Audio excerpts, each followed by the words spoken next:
Map जो है वो मंडी संसदीय क्षेत्र, क्योंकि हिमाचल प्रदेश का 2/3 2/3 जोग्राफिकल एरिया है, जिसमें कर्मचारी भी आते हैं, हमारे एक्स सर्विसमैन भी आते हैं, हमारा यूथ भी आता है, महिलाएं भी आती है, और हर वर्ग के लिए जो कार्य हमने किए हैं वो भी, और जो हमने करना है आने वाले समय में उसका भी हमने एक पूरा रोड मैप बनाया है। सबसे महत्वपूर्ण चीज़, क्योंकि जो मंडी शहर है वो पूरे संसदीय क्षेत्र का दिल है और उसको मजबूत करना सबसे महत्वपूर्ण है। इसलिए जो मेरा बतौर चुनाव जीतने के बाद बतौर सांसद जो नंबर 1 प्राथमिकता रहेगी वो मंडी शहर को जो है वो स्मार्ट सिटी के अंतर्गत जोड़ने की रहेगी। This will be my number 1 priority. मैं अभी प्रदेश में वर्तमान में अर्बन डेवलपमेंट मिनिस्टर भी हूँ और मैंने इस विषय को अपने डिपार्टमेंट के साथ भी टेकअप किया है चुनाव के पहले, और केंद्रीय जो हमारा अर्बन डेवलपमेंट डिपार्टमेंट है उसके साथ भी इसको टेकअप किया है, और इसको हम पूरा प्रयास करेंगे कि चुनावों के बाद मंडी को जिस तर्ज पर शिमला और धर्मशाला को स्मार्ट सिटी प्रोजेक्ट मिला है, हम इसको मंडी से जोड़ेंगे। मंडी एक बहुत ही ऐतिहासिक नगरी है, जहाँ पे ऋषि मांडव की नगरी है। बहुत से प्राचीन काल के एंशंट मंदिर वहाँ पे, जो मिडल एजेस के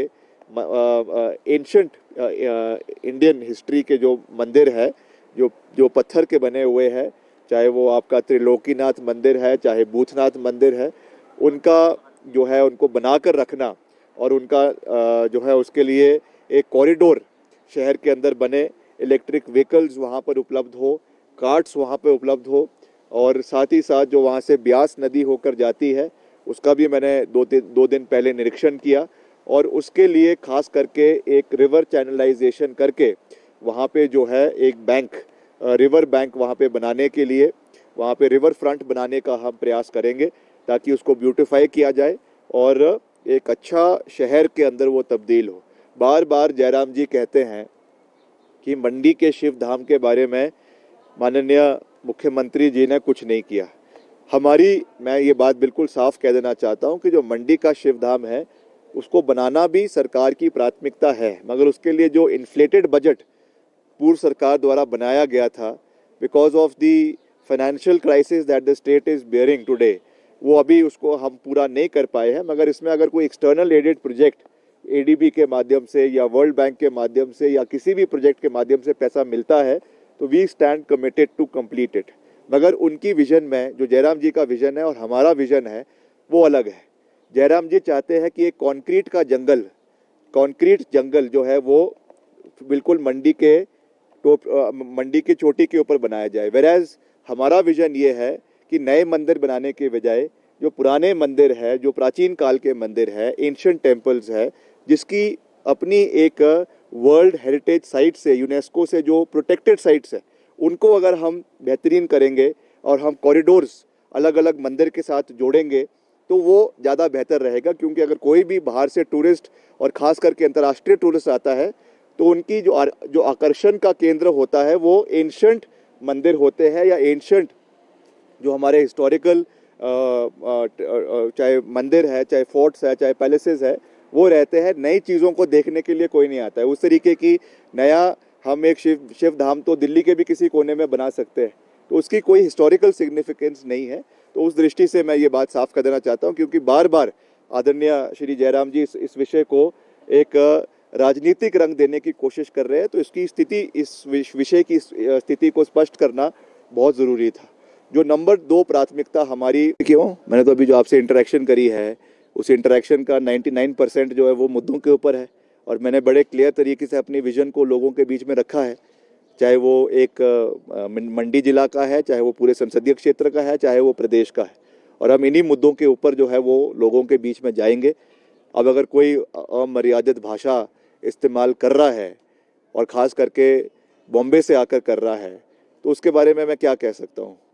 मैं उनको नमस्कार ही कहता हूँ, और वो ऐसे भी सैलानी है, टूरिस्ट है, अभी कुछ समय के लिए यहाँ पर आए हैं, चुनावों के समय में आए हैं, मौसम अच्छा है और अलग अलग जगहों में जा रहे हैं। जब चुनाव ख़त्म हो जाएंगे तो ये वापस मुंबई चले जाएंगे। मंडी संसदीय क्षेत्र में कांग्रेस के जो नेता थे उनकी सरकार से अनदेखी को लेकर नाराजगी थी, जैसा कि कांग्रेस प्रदेशाध्यक्ष ने भी पहले कहा था, तो उसको किस तरह से पाट रहे हैं? क्या हो गया है उनके साथ? नहीं, सब ठीक है। विक्रमादित्य सिंह मैदान में उतर गया है और सब लोगों का आशीर्वाद, सबका समर्थन, सबका प्यार लेकर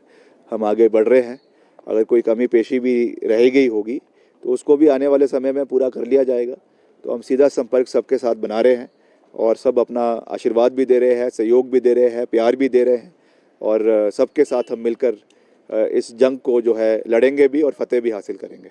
आपने एक रजवाड़ाशाही को लेकर पोस्ट किया था, क्या मतलब थे उसके पीछे, क्या मायने? नहीं, जिस तरीके से जो भाजपा की प्रत्याशी है उनको कोई ज्ञान तो है नहीं है, उनको ये पता नहीं है कि सबसे ज़्यादा अगर पूर्व के जो राजा महाराजा है अलग अलग रियासतों के, अगर किसी पार्टी के अंदर है, मैं प्रदेश की बात नहीं कर रहा हूँ, राष्ट्रीय आंकड़ों की बात कर रहा हूँ, चाहे वो ग्वालियर है, चाहे वो उदयपुर है, चाहे वो जयपुर है, चाहे वो होलकर डायनेस्टी है, चाहे वो पटियाला के है, चाहे और जितने राज्य हैं, उनके सब जो पूर्व में रहे महाराजा और राजा आज तो वो भारतीय जनता पार्टी में 99%। तो वो किस आंकड़ों की बात कर रही हैं और कहाँ जाकर, हमारे घर में जाकर, रामपुर में जाकर, रामपुर बुशहर में जाकर रजवाड़ाशाही की बात कर रहे हैं, ये बहुत दुर्भाग्यपूर्ण है। मगर जैसा मैंने कहा कि मैं उनका बहुत मान सम्मान करता हूँ और वो हिमाचल का नाम उन्होंने बॉलीवुड जगत में रोशन ज़रूर किया है, उसमें कोई दो राय नहीं है। मगर उनको ना इतिहास के बारे में कोई जानकारी है, ना हिमाचल की भौगोलिक परिस्थिति के बारे में कोई जानकारी है, ना तर्क के बारे में उनको कुछ पता है, ना आंकड़ों के बारे में कुछ पता है। जो भी उनके स्क्रिप्ट राइटर उनको भाषण दे देते हैं उसको जाकर वो मंच पे पढ़ लेते हैं और उसके आगे अगर कोई प्रश्न उनको पूछ ले तो जवाब देना जो है वो मुश्किल हो जाता है। आज ननखड़ी में थे वो, तो उन्होंने वहाँ पर आरोप लगाया कि फिर से उसको दोहरा हूँ,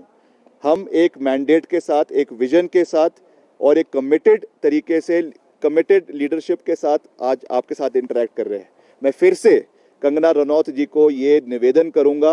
कि मंडी के शेरी मंच पर आकर आप हमारे साथ ओपन डिबेट करें। मैं अपना विजन बताऊंगा, हमने क्या काम किए हैं, आपदा के समय में हमने कितना सहयोग वहाँ के लोगों का दिया है। करीबन 13 करोड़ रुपए आपदा के दौरान मंडी जिला के अंदर आपके प्रभावित परिवारों को मुख्यमंत्री ने दिया। हमने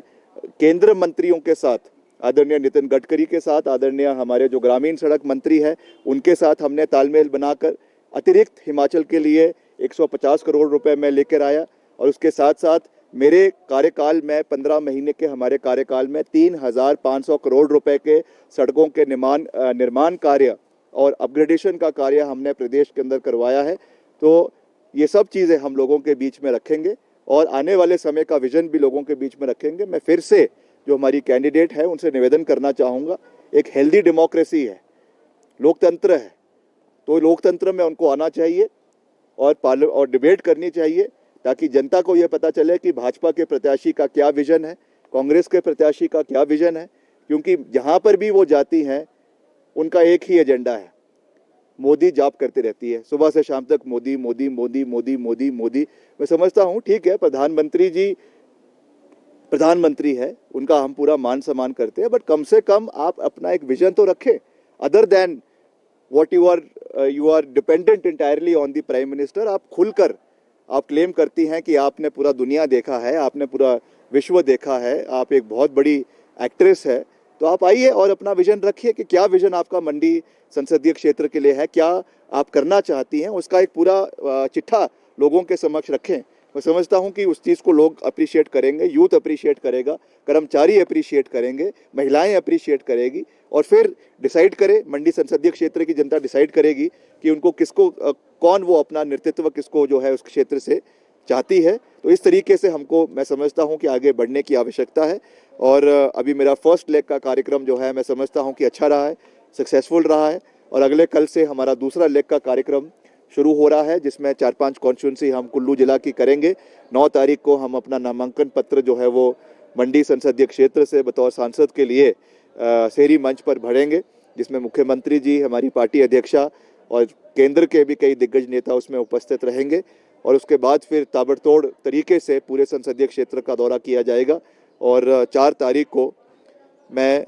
आपके बीच में यहीं बैठकर जो है बतौर सांसद आपके साथ जो है वो इंटरेक्शन करूंगा, प्रदेश की जनता के साथ, आप लोगों के साथ, और हम मिलकर हिमाचल प्रदेश के मसलों को, जैसे मैंने हमेशा लोकसभा के अंदर, विधानसभा के अंदर उठाया है, चाहे वो ओपीएस का मसला है, उसको मैंने विपक्ष में उठाया। मैंने विपक्ष में ये कहा था कि जयराम जी, आपने अगर इसको पूरा करना है तो कर दो, वरना हमारी सरकार आएगी, पहले दिन हम ओपीएस को प्रदेश के अंदर लागू करेंगे। हमने पहली कैबिनेट मीटिंग में उसको लागू किया। 1500 रुपये प्रति जो हमारी महिलाओं को पेंशन देने की बात थी, पहले तो जयराम जी बोलते रहते थे कि ये पैसा मिल नहीं रहा। अब जब मिलना शुरू हो गया है, उसके लिए बजटरी प्रोविज़न कर दिया गया है, तो आप अपनी पूरी टीम को लेकर जो है वो इलेक्शन कमीशन के ऑफिस पहुंच गए उसको रोकने के लिए। मगर मैं धन्यवाद करना चाहता हूं इलेक्शन कमीशन का कि उन्होंने इसको जारी रखने के लिए हमको अनुमति दी है, क्योंकि यही ऐसी ही स्कीम जो है वो मध्य प्रदेश के अंदर भी लाडली स्कीम चलाई जा रही थी, वहां पर तो उसको